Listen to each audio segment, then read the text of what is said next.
के लिए हमें हाथ पैर जोड़ने पड़ रहे हैं। वो $14 बिलियन की इन्वेस्टमेंट बाहर कर रहे हैं अपने कंट्री। भैया सिंपल सी बात है, इंडिया के साथ तो हमारा मुकाबला बनता नहीं है। वो अब एक शॉपिंग मॉल बन चुका है और हम एक गंदे से ठेले वाले लोग हैं। एस्टेब्लिशमेंट ने उन्होंने हमें सिर्फ आज तक इंडिया के साथ दुश्मनी सिखाई है। मैं तो शुरू से कहता हूँ कि ये बहुत बड़ी हम बेवकूफ़ दुश्मन के बच्चों को पहले दुश्मन बताया। दुश्मन आज तक हमें इंडिया ही बताया गया है जी।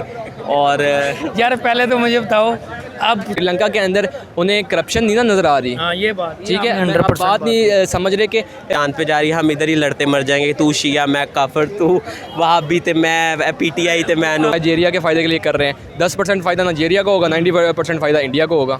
कि भाई मईशत भी आज से हमारे फौजी लोग चलाएंगे बेचारे, उन पे हम बहुत जिम्मेदारियां देते हैं। जैसे श्रीलंका में की, बांग्लादेश में की, उन्होंने उनको दिवालिया से बचाया है, दिवालिया से निकाला है। भैया सिंपल सी बात है, इंडिया के साथ तो हमारा मुकाबला बनता नहीं है। वो लोग हैं जो सिर्फ इस जंग के नाम पर कुछ पैसे लेना चाहते हैं, खा रहे हैं पाकिस्तान को। आज तक जिन्होंने खाया है वो और चाह रहे हैं कि इंटरवेंशन के साथ ना गवर्नमेंट चल सकती है, ना डेमोक्रेसी चल सकती है, ना सिविलाइज नेशनें बन सकती हैं। यही अगर हम इंडिया के साथ ताल्लुकात अच्छे करें तो हमारी जीडीपी के ऊपर काफ़ी फ़र्क पड़ सकता है।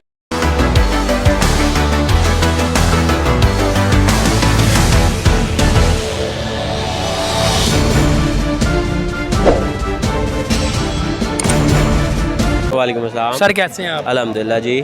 सर पहले तो मुझे ये बताएं, अभी पाकिस्तान के मौजूदा हालात को आप किस तरह देखते हैं अभी? भैया पाकिस्तान के जो मौजूदा हालात हैं ना, वो बहुत ज़्यादा वर्स्ट हैं। दिन ब दिन जो है ना हमारा सोशल सेटअप वो और अपलिप्स हो रहा है। जैसे अमीर और अमीर हो रहे हैं, सरमायादार और सरमाया बढ़ाते जा रहे हैं, गरीब आदमी उसकी रोटी पूरी नहीं हो रही।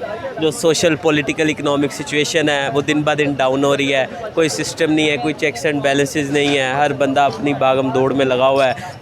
एज़ कम्पेयर टू हमारे दुश्मन को देख लें, हमने दुश्मन के बच्चों को पहले दुश्मन बताया। दुश्मन आज तक हमें इंडिया ही बताया गया है जी। और यार पहले तो मुझे बताओ, अब थोड़ी सी डेफिनेशन है, दुश्मन क्यों बनाया?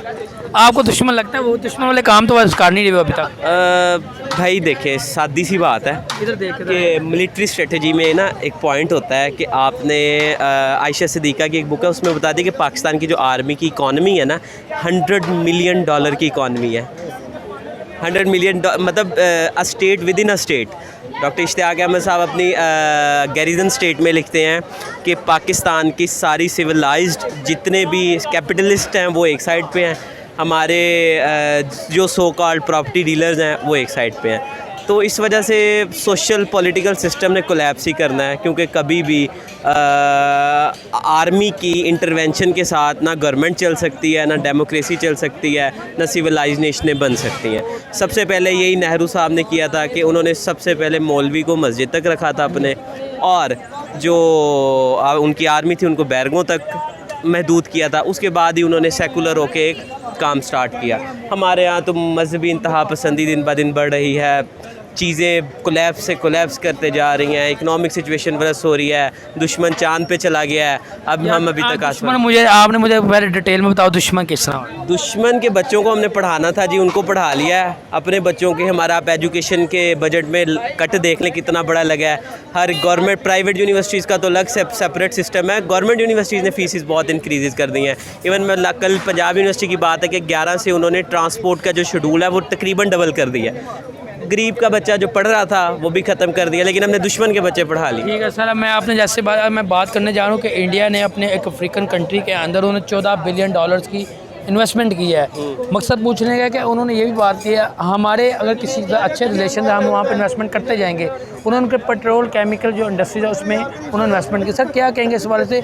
इंडिया भी हमने अब अपनी कंट्री के बाद अब दूसरी कंट्रीज में इन्वेस्टमेंट करने जा रहे हैं, $14 बिलियन की इन्वेस्टमेंट किया। भैया सिंपल सी बात है, इंडिया के साथ तो हमारा मुकाबला बनता नहीं है। वो अब एक शॉपिंग मॉल बन चुका है और हम एक गंदे से ठेले वाले लोग हैं जो सिर्फ दुआओं के आसरे पे चल रहे हैं और हमारे पल्ले कुछ रह नहीं गया।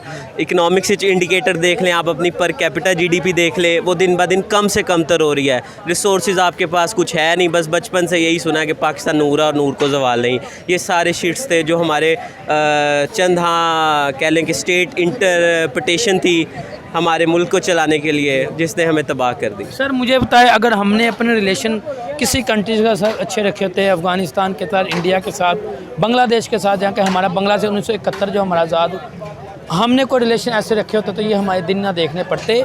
अभी पाकिस्तान को इंडिया ने श्रीलंका को डिफ़ॉल्ट से निकाला, जो कि इतने बुरे हालात, अभी आपको पता है मैचेस का समाय मैचेस भी वहाँ पे हो रहे हैं सारे इंडिया और पाकिस्तान के। उन्होंने अफ़गानिस्तान को काफ़ी सपोर्ट किया, बांग्लादेश को सपोर्ट किया, उसके बाद उन्होंने जो कि श्रीलंका को डिफ़ॉल्ट पे से निकाला। क्या कहेंगे, पाकिस्तान के अगर रिलेशन अच्छे होते तो पाकिस्तान को इस हालात में ना वो निकालते? भाई रिलेशन अच्छे होने का ताल्लुक़ नहीं है, मेरे पर्सनल पर्सपेक्टिव ये है, हमारी इकॉनमी स्टेबलाइज नहीं है। हमने आज तक अपने पैरों पे खड़े ही नहीं हुए, हम रेंटल इकॉनमी बने हैं शुरू से कि भाई अफ़गानिस्तान में जंग करनी है, हम आपको अपनी बेसिस देंगे। यहाँ से हमने काम शुरू किया है, मुल्ला मिलिट्री अलाइंस हमने बनाया, आज हम मुल्ला मिलिट्री अलाइंस के बाद मुल्ला इकोनॉमिस्ट अलाइंस बना रहे हैं कि भाई मईशत भी आज से हमारे फ़ौजी लोग चलाएंगे बेचारे, उन पे हम बहुत जिम्मेदारियां दे दी हैं, हम बढ़ाते जा रहे हैं उन पे। सर आप क्या कहेंगे, हमारे हम साहब बोले कितना तरक्की करा, चांद पे चला गया, अब सूरज पे भी उनका द्वितीय एलवन मिशन चला गया, उतनी टेक्नोलॉजी में बढ़ गया है। इंशाल्लाह एक दिन ज़रूर ऐसा आएगा कि पाकिस्तान पूरे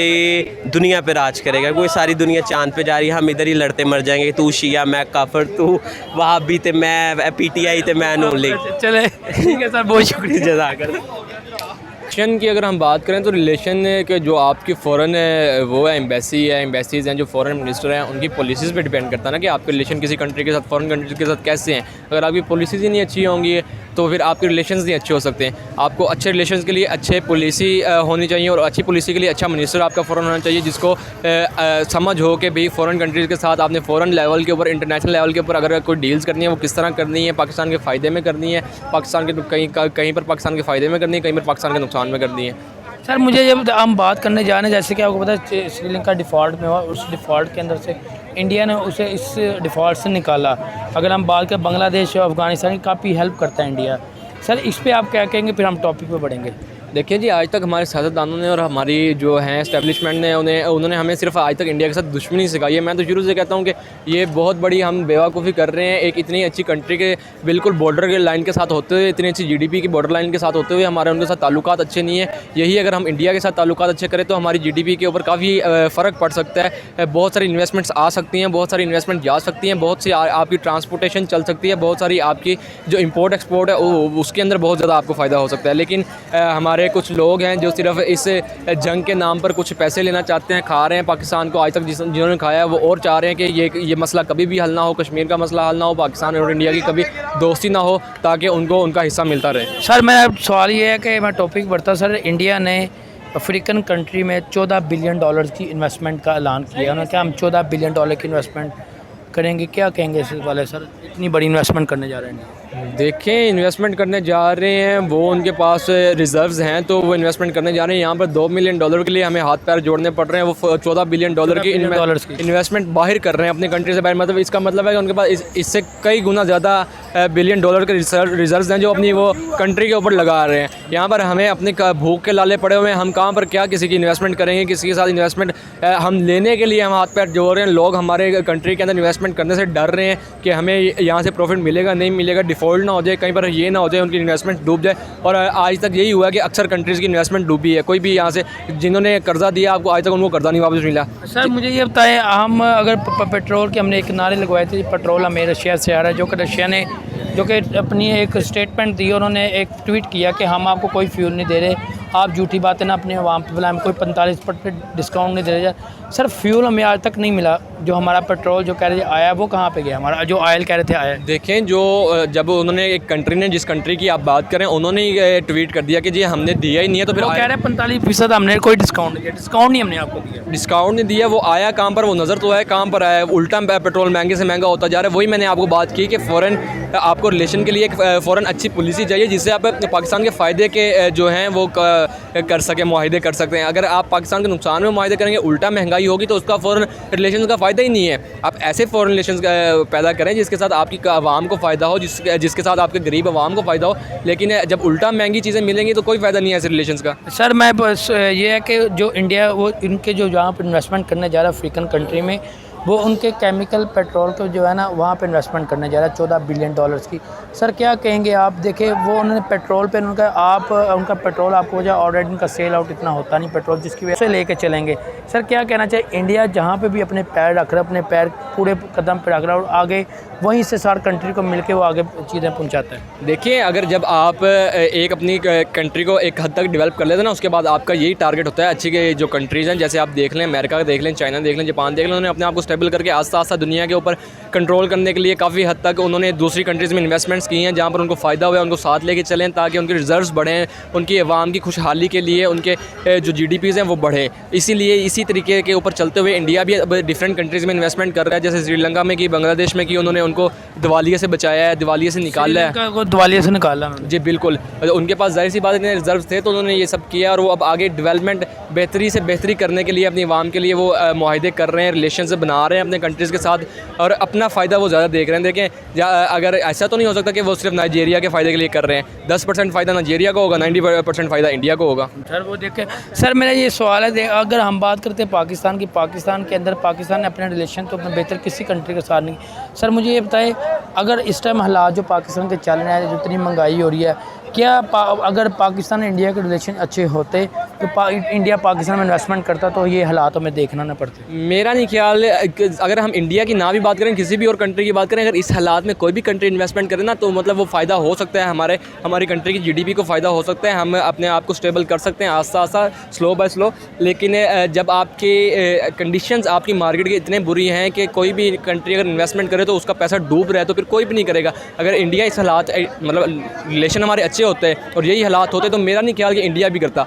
अब हमारे उन्होंने श्रीलंका को निकाले, वो कर भी सकते, देखें कर सकते थे, लेकिन श्रीलंका के अंदर उन्हें करप्शन नहीं ना नज़र आ रही। हाँ ये बात ठीक है, आप बात नहीं समझ रहे कि जब आपके जो कंट्री में इन्वेस्टमेंट्स आ रही हैं वो चोरी होनी है तो फ़ायदा तो नहीं होना किसी भी कंट्री को। कोई भी कंट्री उसके अंदर इन्वेस्टमेंट करे, बेशक चाइना करे, बेशक अमेरिका करे। चाइना और अमेरिका ने आज तक कितनी इन्वेस्टमेंट्स की हैं पाकिस्तान के अंदर, उन्हें कुछ उनको हमने पे बैक किया कुछ? आज तक हमने कुछ नहीं पे बैक किया। आज तक हम उनके गुलाम हैं, उनके मोहताज बने हुए हैं, उनके एहसानमंद हैं। तो फिर हम अब कैसे किसी को क्या हम यकीन दिलाएं, अपनी रिपोर्ट्स दिखाएं पिछली कि जी इस कंट्री ने हमारे अंदर इन्वेस्टमेंट की थी, हमने उसको इतना पे बैक किया, आप भी करें। हम क्या दिखाएंगे उनको? कुछ है ही नहीं हमारे पास दिखाने के लिए, तो फिर कोई कंट्री क्यों हमें हमारे अंदर इन्वेस्टमेंट करेगी? ओके सर, बहुत शुक्रिया।